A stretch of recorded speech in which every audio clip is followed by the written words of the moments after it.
It's one of America's most historic restaurants, the oldest in the state of Florida, and an icon in Tampa. The Columbia sits in the heart of Tampa's Latino quarter, Ybor City. Founded in 1905 as a cafe, it served Cuban immigrants working in cigar factories. Decades later, third-generation family members Cesar and Adela Gonsmart left their careers as concert musicians to add their mark to the family business. They transformed the Columbia into an elegant Spanish-style restaurant.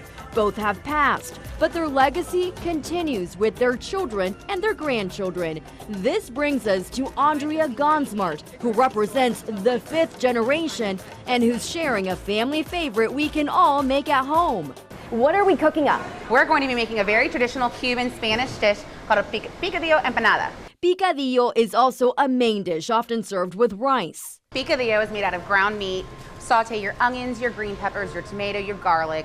Add your ground meat, cumin.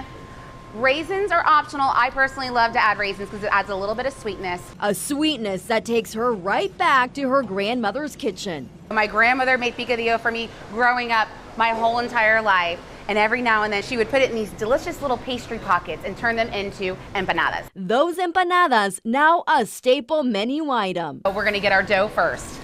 So you can either make your dough at home, or you can just buy a pre-bought dough from the grocery store, such as a pie crust, or you can even find them just like this. Perfect. We're going to fill it with the traditional picadillo. There's a fine line between putting too much in it and putting not enough. Not enough, yes. You don't want an empty pastry. Yes, but if you put too much, it'll blow up in the oven. That's not good. We don't want that either. Okay, there we go. And the filling can really be anything you'd like it to be, correct? Absolutely. You can kind of be creative with it. You could do a chicken empanada, you could do a crab empanada, you could do a cheese empanada, so you can make it into whatever you want. So, important part, we have to make this seal, so we're gonna dip our finger in there. Egg wash, this acts as our glue.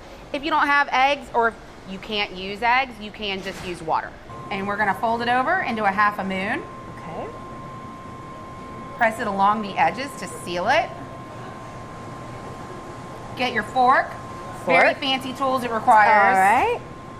And you're gonna press it along the edge. So this is how you get the fancy detail. The picadillo empanadas are now ready to bake or fry. This is what it looks like when it's baked. You brush it with the egg wash that we sealed the empanada with, so it gives it that pretty shiny look to it.